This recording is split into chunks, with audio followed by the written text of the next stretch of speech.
happy spring. Woo! Do you know how exciting it is to be able to stand here and welcome spring in? And it truly feels like a spring day, doesn't it?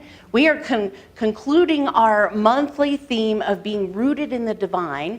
And I am going to ask, first, I'm going to ask if we could have some light into this incredible, yay, sea of darkness. Yay, I can see you all now. So I want to ask, because I've asked this a couple of Sundays this month, so by raise of hands, how many of you do feel in this moment even more grounded and rooted in the divine than you did at the beginning of the month? All right, I'm seeing some hands. I'm seeing some hands wave. That's excellent. So our theme of the month, I would consider that a super duper success. And of course, this morning we are finalizing what Art did such a spectacular job of laying the foundation for in last Sunday's message in regards to speaking of us being grounded in the divine from the fifth dimensional perspective. And if you'll recall, my reading from last week was about the fourth dimension and the bridge that takes us into the fifth dimension. And so I'm going to ask this of you. How many of you all know or have an understanding of what the fifth dimension is? Got some hands, good, good. It's a good mix this morning. So I'm gonna start out by using a couple of slides that I'm gonna use as kind of the foundation for the rest of the message this morning. So let's go ahead and put the first slide up there. As y'all know, next Sunday is Easter. Next Sunday is also April Fool's Day. So in celebration of next Sunday being Easter and April Fool's Day, here's an idea of something that you could do.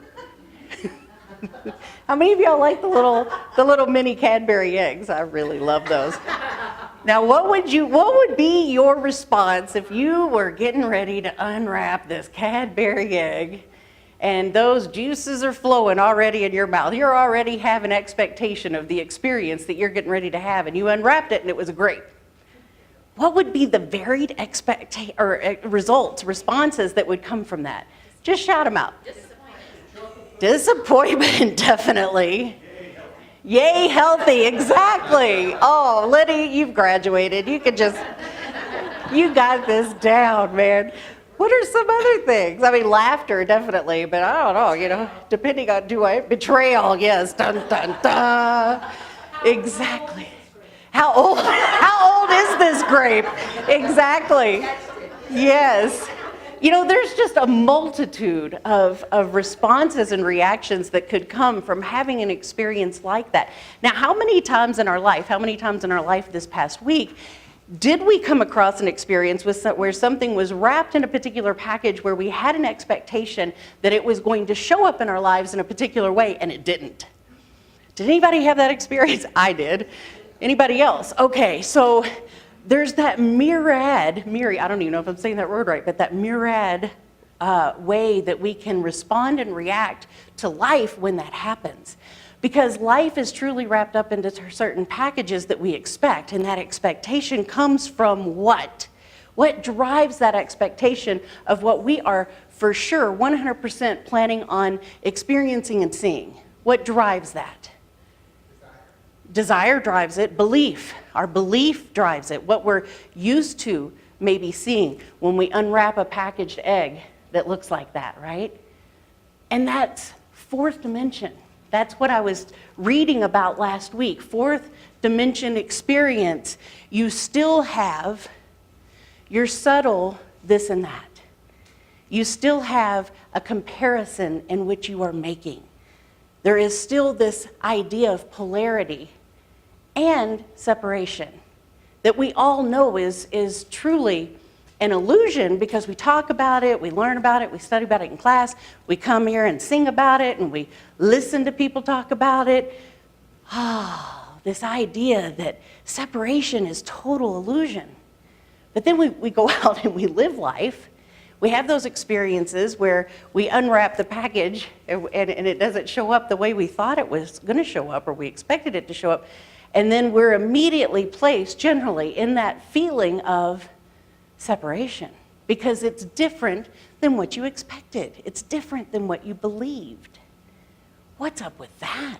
Well, sometimes evolution, expansion, ascension is all about it being different than what you believe, isn't it? It's all about the opportunity to graduate in our expectation of what it is we think we want.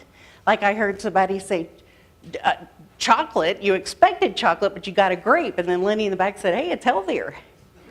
Right. So there's this graduation that tends to occur of where we come even in even greater alignment and vibratory resonance with what we know to be true, like true with a capital T. And then we start expecting that and desiring that from the core level of our being that is connected to the divine expression of who we really are. Because there's this thing that we talk about when we go through life and we're not quite as aware as we'd like to be, or we might show up as being more aware than we really live our lives, 99.9% of the time in the closets of our world. And then there's this time where we realize we come into greater alignment with that which we know, that which we preach, that which we read about, and then there's this shift that takes place. And we feel better, and we're manifesting, and we're demonstrating, and we catch ourselves feeling joyful. It's like that list that Art went down last week, where he went over signs of finding yourself being more spiritually enlightened, and he covered those traits, those characteristics. So we discover ourselves being in that mode. That's the bridge between fourth dimension and fifth dimension. And so we're going to dive into how we show up as our divinity, rooted in that divinity in fifth dimension today. Would you go to the next slide, please? This is hilarious, folks. Here we go. So the wife is off to get her eyes checked. And in her way to get her eyes checked, she tells her husband, by the way, you haven't shaved very well and your tie's crooked. Now this slide says a lot, doesn't it? I mean, it truly says a lot. First of all, here's the husband doing yoga, right? And that may be a normal daily occurrence for him for his whole life, or he might just be now starting yoga, who knows? Because the wife's not quite used to him being in that position, right? And she's going to get her eyes checked, right? So she knows that she's not quite seeing as clearly as she'd like to be seeing. And so in not seeing quite as clearly as she'd like to be seeing, she's kind of getting reality a little skewed, right? I mean, a little bit. So that's the foundation and basis of what we're going to be talking about. Kind of like the wrapped Cadbury egg that had the grape in it. There's a time in our life, folks, where we realize, I might not be seeing things any longer that match the alignment of the greater truth that I am starting to realize in my life. And so maybe I need to go get my eyes checked, right? We're talking the third eye here, like Art was talking about last week. Maybe I gotta go get my third eye checked, because there's this adjustment that is up to us to make. It doesn't happen automatically. It doesn't happen for us. It's up to us to make. It's a decision. It's like this thing that we stand on the firm ground of the truth of our being, and we proclaim to the universe, I am that which I am. How many of you had an opportunity this week to do that? How many of you felt called to stand firmly on the ground of the truth of who you knew you were? Okay, I got some hands coming up, yes. Especially after that fabulous talk last week, right? We were poised for it. So, I'm going to go over a little bit of fifth dimension information and kind of bring it into the room. And just keep in mind those two slides that I just showed you as we go over the fifth dimension information. So, a lot's been written about it and channeled about it, about fifth dimension and humanity's ascension into this new realm of experience. And that's what we're here to talk about, this new realm of experience. According to ascension teachings, the earth and all beings living on the earth are in the process of shifting into a whole new level of reality in which a consciousness of love, compassion, peace, and spiritual wisdom prevails. So I want you to all, you can even close your eyes if you want, but just go within, take a nice deep breath, and center yourself in the attributes, in the present moment awareness and essence of love, of compassion, of peace, and of spiritual wisdom. This is the fifth dimension.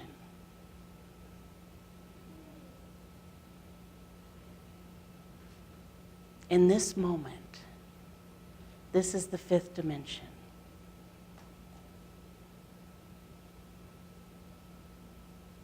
The only thing that exists is the expression of love, compassion, peace, and spiritual wisdom. Okay, come on back. Come on back. So some say that this shift will be complete within the next couple of decades. Did that make anybody want to cheer on the inside when I said that? Woo, woo, yeah, it makes me want to cheer. I'm thinking, oh, heck, let's make it the next couple of years, right? Decades, schmecades, let's make it the next couple of years. And others don't give a date, and I think that's pretty wise because, you know, when you're not always in the fifth dimension, how can you possibly forecast when the fifth dimension is going to be here for good? So I say let's just know what that time period's going to be for us. And actually, individuals are moving in and out of that dimension at their own rate and their own frequency. And have you ever noticed when you do that and you've matched that frequency to a high level of vibration that you kind of hang out there a little bit and you notice it? You hang out there long enough that you notice it. You guys know what I'm talking about? It usually happens to me when I'm in nature. When I have unplugged and I've given myself the gift of being in nature, because nature to me is my largest symbolism of the divine. But it could be other things too. I know some people love jazzercise, and when they're into it and they're sweating and they're dancing, they get into that vibrational frequency alignment of that. You know, there's other things that you love to do, and I know that you know that feeling of when you drop down into that vibrational alignment where nothing else matters or exists.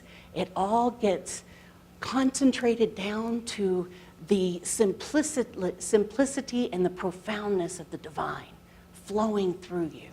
Can I see a show of hands of any of you that know what I'm talking about, that have experienced it? I've watched some of you experience it. So I know it is present here in this room. I know that. So, most teachings state that the shift to the earth and humanity are taking into the fifth dimension has been planned for eons. And also that has already been happening in the last few decades. Some say December 21st, 2012 was the date given for the midpoint of the shift taking place. And I'm like, shoo, we are way more than halfway there, right? That is really awesome. And that it will continue to unfold in more and more obvious ways, picking up speed as the time goes. So the question is, to some, does this sound like a fairy tale? Are there any critics in the room? Anybody that's like, oh, Lord, I've been hearing about this my whole life. It's just how the world goes, waxes and wanes. Or are there some here that have noticed a visual, energetic shift within their very being, and then therefore you had the eyes, third eye, to be able to see the world in that way? That doctor's appointment that she was going to go on to get her eyes checked. You see, I've seen it, I've witnessed it, I feel it, I know it, I have faith in it, and I believe in it. And regardless of whether there are people who don't, it doesn't take away from my experience to be able to connect with it and ascend with it. It doesn't take away your ability or your experience to do the same. That's a beautiful thing I wanted to point out. So all people living in peace and harmony, experiencing oneness with all life, fully respecting of all people and of the earth itself, love, compassion flowing through all communications, equality, justice, respect for all human beings, for all beings. I'm going to change that to beings, because I know compassion and respect and justice and equality for all beings. Everyone living without fear, with a complete trust of the divine. Everyone awake to the majestic, divine, interdimensional beings that they truly are. That's a little taste of that fifth dimensional energy, fifth dimensional experience. And there's a reason why I spoke some of those specific words into the room, because I'm going to address it from the aspect of moving from fourth dimension understanding of what I read about last week, time and space. Time and space still exists in that dimension, and bridging that into the fifth dimension. And I'm going to give you an example, because I think those are easier. They're easier for me anyway. This is a writing done by Erin Sharoff, where she describes having had an experience that awakened her to the fact that the fifth dimension ascension is happening. She said, recently I was at a party when I heard something that stopped me in my tracks. It was a lovely gathering, but truth be told, I was feeling a bit uncomfortable. I didn't know many people, and I have trouble making small talk. So rather than the common chit-chat, I'd much rather be talking about things like the new world order that is being ushered in currently, the resurgence of the divine feminine embodied by both men and women, the dissolution of the old structures that have been keeping us small and in servitude. But there I was doing my best to be sociable when I overheard these words uttered from my Aunt Josie of all people. We are entering into the fifth dimension after all.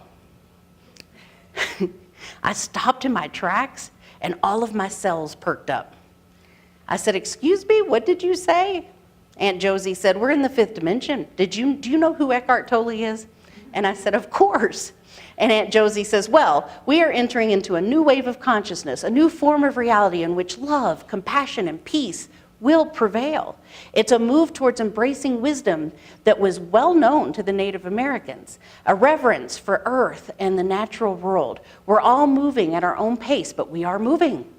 And there is a chance to create something beautiful because the old ways are dying out. Me, speechless at first and then with tears welling up in my eyes, you don't know how much hope you have just given me that this revolution is actually happening. And Aunt Josie says, of course it is. And I thought to myself, wow, if Aunt Josie is on the transition team, anything is possible. Right on. So I moved through the party listening with new eyes. You see, new eyes. I'm going to say she was listening with new eyes, new ears. Oh, yes. And she was curious to see if she could find anybody else that was on board with this mysterious speakings that Aunt Josie was talking about. So then there was Cousin Matt. I love beef, but I can't eat it anymore. The way they're raising it and producing it makes it too destructive on the environment and too harsh on those poor animals. Uncle Will said, I grow my own food and I enjoy making beautiful food for my family from my own backyard. Cousin Nellie said, we need to be more careful with our words. Words help create our reality, you know. Cousin Matt again, I left my job as an engineer to help bring healthy, whole food to people who live in food deserts. Wow. So this was an example of a party she was at. Apparently it was a family party. She didn't mention that at the beginning. But when she realized there was an opportunity of the shift taking place, she started listening with new ears. She started seeing with new eyes. So with that Cadbury egg that we unwrap and find the grape in it, what could possibly be happening there? Anybody want to give a, Lynn, you want to give a crack at that? Things are changing. Things are changing. Things are restructuring, literally, cellular restructuring. Because this is what we know and what we proclaim to know all the time, that there is an infinite intelligence in a universe that supports us in all ways. That fifth dimension energy and area and arena is that full support is realized and experienced all the time. It's an area where we have absolutely no doubt. We have no fear. We're in that stream and that flow of goodness and beauty and divinity and compassion and peace all the time. So there is no polarity. There is no dualism in that space. That's what we know to be that fifth dimension area and arena of love. It's living totally from the heart. Now, in order to enter the fifth dimension and stay there, it's said that all mental and emotional baggage must be left at the door. No fear, no anger, no hostility, no guilt exists there. No suffering or sense of separation. You have literally a mastery over thought, and that is a prerequisite, right? Manifestation in the fifth dimension is instantaneous. You think about something, it becomes present. People generally communicate through telepathy and have the ability to read each other's thoughts and feelings with ease. The experience of time is radically different. Some describe it as everything's happening at once. There is no distinction between past, present, and future. There's no time. Have you guys felt that? Have you had that moment in your life where you knew there was no time? Anybody? I do. I have that experience. I see some hands coming up. So many of us are having these experiences. Sometimes we call them dreams. Sometimes we call them daydreams, or those times where we enter into a state of meditation, or we just feel ourselves shift into this different space that feels sweeter, that tastes more delicious. And it feels like the fifth dimension. These are exhilarating, tremendously exciting, and hopeful. They keep us moving on through the difficulties that sometimes arise as we travel from the fourth dimension to the fifth dimension. So I'm going to finish what she said about the party now.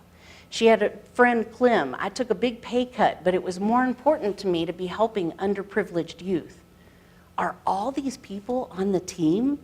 Well, now, better buckle up, because it looks like this revolution is well underway. And we just covered what the fifth dimension was. But we know we can't take our baggage into it, right? So here's some tips. Here's some experiences to help us know whether that's taking place or not. We've got what we would consider the divine nature, and then we have our nature, and then there's one nature, right? There's the divine nature that can sometimes feel like it's above us, beyond us, maybe just a little bit out of reach of us, yet we know it really isn't. And then there's our nature, where it can feel heavy. There's not much surrender in that arena. There's a lot of judgment, forced control, persistence, that kind of stuff. And then there's the one nature, the one will. I want to bring in a little bit of what Ernest Holmes says in the Science of Mind text around this. Because this is what I know, that the divine's nature with and for us is the deepest and the most authentic love and understanding and compassion that we can ever be and can ever feel. So God's nature, the divine nature, is identical and always matches our happiness, our wholeness, our peace, our harmony, our joy, and our freedom, our self-expression. So this is what Science of Mind text says about that. Through every subtlety, by every illusion, by the logic of human experience, we are led from reality into our dream of separation. It takes resolute thought, a poised mind, and a confident spirit to overcome this. It takes calm faith and quiet confidence in the supremacy of good and in the omnipotence of the law of good. Freedom from bondage is a thing that we must inwardly perceive. This perception is the greatest of all perceptions. We shall often need to know that the truth which we announce is superior to the condition we are to change. In other words, if we are speaking from the standpoint of spirit, then there can be no opposition to it. It is only when we let go of all human will and recognize the pure essence of spiritual principle incarnated in and through us that the thought rises above a belief in duality.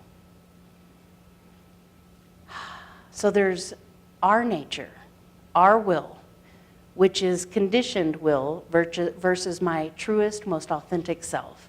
There's Spirit's nature, Spirit's will, which is always for our highest happiness, wholeness, peace, harmony, joy, freedom, self-expression, abundance, and so forth. And then there's the one nature, the one will, which is our truest, most authentic will, and the will of heart, which is God's will and God's nature. So our conditioned one, our conditioned nature and will is when we are conditioned by the past, which consists of our experiences and circumstances of life up until now. It includes anything unhealed within me. It has a personal agenda, and it is propelled by old habits, which assert themselves into reality, usually on autopilot. Y'all know what I'm talking about here? Yes. Those patterns might show up as automatic or unconscious reactions in response to the world in order to survive. You know, there's that feeling. I must stand firmly in this heavy, old darn energy because I've got to survive, right? My literal survival is on the fence here. It's like, what is that phrase? It's on the edge. It's on the cusp. Yeah, it's like it has to happen. It's that personal agenda that's based on those old habits that assert themselves into reality. It's the will that demands that things be better, more, or different in order to be happy. It's the will and the movement of thought that demands that something other than what is in front of us needs to happen. Y'all following me on this? You know what that feeling feels like, right? It rejects what is and causes tension in the body. It is the argument with reality and the one trying to get something or to go somewhere. Now, the truest, most authentic nature is really just the opposite of that. The divine nature, the divine will, is the will of the heart. It's that which is within us that gives itself wholeheartedly, wordlessly and silently to the present moment. It's like surrender. That's what that word kind of means to me in that aspect. It's not out there somewhere. It's not like the big daddy in the sky that, unbeknownst to me, we have to placate in order to get something or somewhere. It is the will that is in deep communication with life itself exactly as it is. Like there's this understanding that you are one with absolutely everything that is in front of you and that you are experiencing. It is the good that is in all that is. It is in the vortex within that energizes and lifts us up, warms the soul. So the divine nature, the divine will are identical to the divine will for us to be happy, for us to be whole, to be joyful, to be peaceful, to be wise, to have clarity. So here's the caveat, folks. This is a little different than what I think some of us were brought up with and some of us were led to believe. And as usual, I'm just throwing this out there and you can take what feels right for you and leave the rest. But here it is. The divine nature is never testing us or giving us trials and tribulations to overcome. That's not the kind of God that we believe in. However, if this is one that believes about God, then trials and tribulations will show up to test one according to that belief. You see, it is done unto us as we believe. So if we believe that we can't grow, that we can't ascend, that we can't expand in our understanding of the divine nature as it is without trials and tribulations, we will bring forward to us trials and tribulations that will allow for that expansion. But in the fifth dimension, that area that only love exists, there's no polarity, no duality, there's no judgment, there's no fear, there's no guilt, there's no none of that. There are no trials and tribulations that you must go through in order to experience and know yourself one with the divine. It just is. It just is. Everybody take a nice long deep breath in. Let it out. It just is. It is just pure, total, delicious, passionate, profound, sacred acceptance of who and what you already are. You are beautiful. You are powerful. You are enlightened. You are intelligent. You are love incarnate. And so it is this beautiful acceptance into what you already are. So an example of that is, think of a quarter. A quarter is one coin with heads on one side and tails on the other.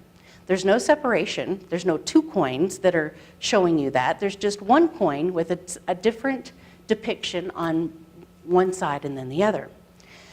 The head side of the coin, let's say, is the God self, the divine nature.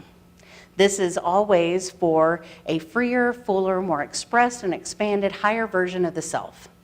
It leads us to experience the happiness, wholeness, prosperity, joyful, loving, compassionate essence and nature that we already are. Yay. The tail side of the coin is the human experience. It represents every experience that has molded and shaped us along the way and brings us to this moment now. It represents the movement of thought in response to the world. Some call it ego, but that confuses people, so let's just call it the smaller self. Have you ever seen a quarter that looks like it's been through a lot? You have, yeah. So it might be responding and reacting to life in a different way because of all that it has endured. Underneath the conditioning and beyond the dirt is the truest and most authentic self. You may need to polish it up a bit, but it's there. The human side of the coin needs polishing in order to get to the place of our deepest, most authentic, and true self. It is there, behind the conditioning, where we meet our God self. Here is where we realize that our deepest and most authentic, true nature and will, and God's will, is the same exact thing.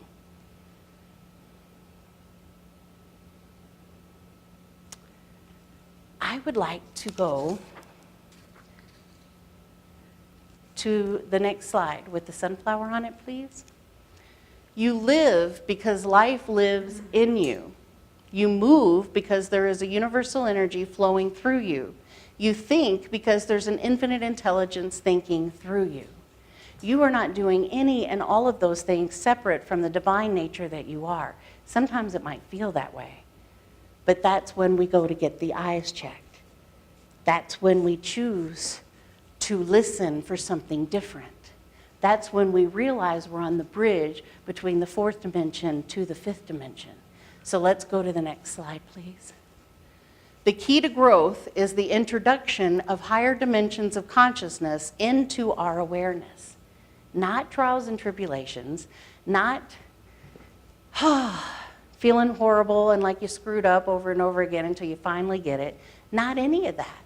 It's just literally the introduction of higher dimensions of consciousness into our awareness. Now, I know a long time ago, years ago, I told you this story about going for the limo ride. So I think this is a good time to bring that story up again because it perfectly depicts what I'm talking about. Let's say, for example, hypothetically, somebody rings your doorbell and you go and answer the door and it's God. And God says, hey, we're going for a ride. And God points to the driveway and there's this huge, shiny, big old long limousine. And God says, you want to go for a ride with me? You can ride in the limousine, or I can tie you to the back bumper. But either way, you're going for the ride. It's the ride of your life. The beautiful part is you get to choose. You want the inside, or do you want to be tied to the back bumper? I've been there, folks. I have tied myself to the back bumper so many times that you can see the claw marks on the back of the trunk trying to get inside the limo, right? Can you all feel me on that? Anybody else got claw marks on the trunk of the limo? And then how many of you have ridden in the limo? It's pretty fun. It's pretty fun in there. Cozy, comfortable, needs are met, champagne. All my needs are met. I feel no bumps. I actually journey through life and actually on this journey, experience lots of cool things that I got to experience because I wasn't being dragged and bumped behind by being tied to the bumper. You know, when we're tied to the bumper, what are we seeing? What are we generally seeing? The ground, the road, obstacles, crap that really hurts when it hits us, you know, that kind of stuff. When we're inside the relaxed, beautiful, comfortable area, what do we usually see? Oh, wow, there's a whole world out there. It's really pretty. I can take it in a lot easier when I'm riding in the comfort of the limo. So what it comes down to is it's our choice. We get to choose. And there's this weird thing that's taking place, folks. I haven't quite surrendered to it yet, so maybe I need to speak it into the room. But it's when the Cadbury chocolate egg becomes the grape. Think about that for a minute. When that vibrational alignment comes to that frequency that is so in tune with our highest and our best, the Cadbury egg becomes the grape. I start making those kinds of choices. You guys following me on this? I start making those choices, and then it goes away, and I don't even have to make those choices anymore. The grapes just show up, right? The opportunities to live in my highest and best vibrational alignment is all that's presented to me anymore. Wow. Think about that. Sign me up for that. To me, that's writing in the memo. So let's go to the other slide, please. So I've talked about Ubuntu before, and the definition of Ubuntu is the meaning of humanity. It's translated, I am because we are. Humanity towards others. It's often used in a more philosophical sense to mean the belief in a universal bond of sharing that connects all of humanity. It means that I cannot exist, move, breathe, live, have my being in any part of my existence without also acknowledging your existence and your moving and your breathing and providing the highest and best for you as well. We are one. We are connected. We are the same. And so therefore, when my reality moves from chocolate Cadbury eggs to grapes, how do you think that affects your life? Just anybody. How does it affect it? Makes it better, right? I may choose to not pollute our freshwater system in our worlds, right? I may have ascended to a time where I realize it's probably a good idea to keep sacred our fresh water on the planet. Or I may choose to not poison our only food sources. Might be a good idea to provide ourselves and our genes and our cells the most and strongest and healthiest that it can. The purest form, see? No manipulation. And that's the caveat, isn't it? Isn't that tricky? Anytime there needs to be manipulation to that which naturally unfolds, I am asking you to raise your eyebrow on that one. Maybe just raise your eyebrow. Maybe check in with your third eye. Schedule one of those third eye doctor's appointments and say, what's happening here? What's up with this?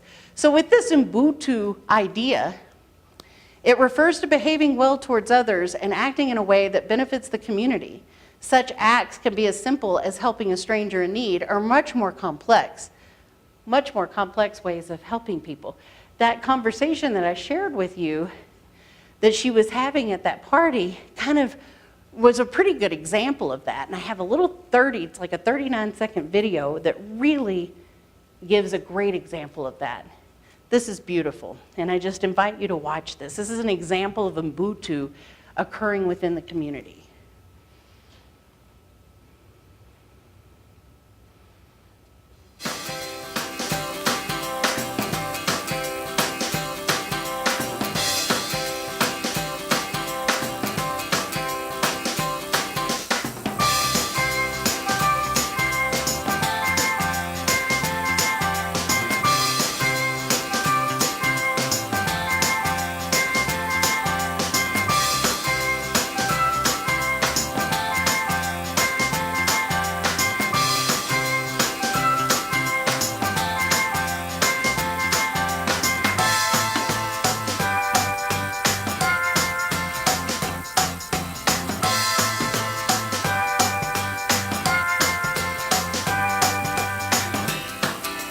Thank you.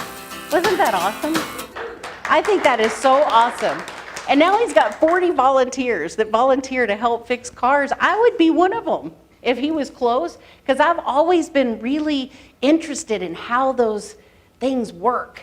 And think about it, if you volunteer with this guy, you're learning how to fix your own car. How great is that?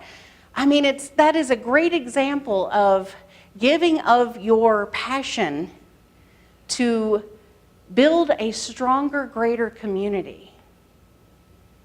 And then it also does something magical. Something else that's super magical is it gives others that outlet to be able to also give back and create a stronger community. And everybody's benefited. There isn't anybody in this scenario that doesn't benefit to the higher good. Is there?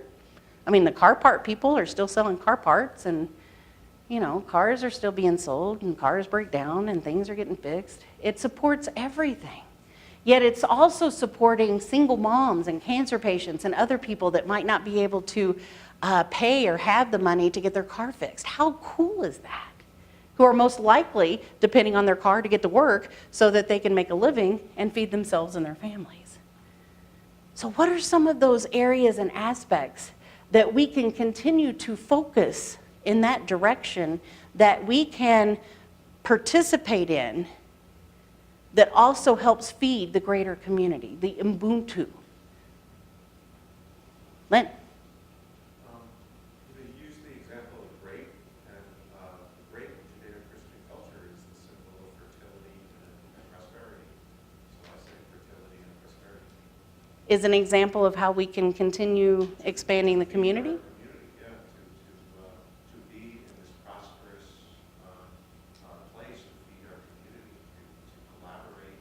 Mm-hmm. In a prosperous, okay. Fertile way. Is that complicated? I'm not sure. We can talk about that after the service if you'd like. I'm not sure. What I do know that we do here is we collect gently used and new bags for the foster care program. And we also collect brand new pajamas, all different sizes for girls and boys for the foster care program. Because it helps to really build the morale and to provide some love and compassion for kids that find themselves in the spur of the moment taken from their home. And sometimes they don't even realize why. We do that. We collect things for the task force that go out and help people who might need a little assistance in order to get back on track in their life. That with food and financial assistance, personal hygiene items, that kind of thing. That is an area where we serve the greater community, and I believe it then also serves us as a part of the community. But it's like the shop owner that does the free repairs. There's a lot of other things that we can do. I know when I worked for Brighton Shares the Harvest, I was on the board for them, where we didn't let any fresh food go to waste. We would provide that to people and places that could use that fresh food, and we partnered with farmers in the area so that if they had any left over, we made arrangements to have it delivered to certain areas that we knew were in need at the time. Just took a little bit of coordination, a little bit of organization to match people who were hungry to get food that was fresh. So it's those kind of things. That's what I want to kind of imprint into this service this morning, and imprint into that part of us that always likes to answer questions, is let's answer that question as a community. What is before us that desires to be birthed to expand into our greater community for an Ubuntu experience, like the garage? So let's go to the next slide. I love it. I trust the next chapter because I know the author. I trust the next chapter of this community because I know the author. And the author's pretty amazing. Pretty freaking amazing. And who would that author be, folks? Yeah, it's yourself. So there is the question for the week. Do you trust the next chapter of your life because you know the author?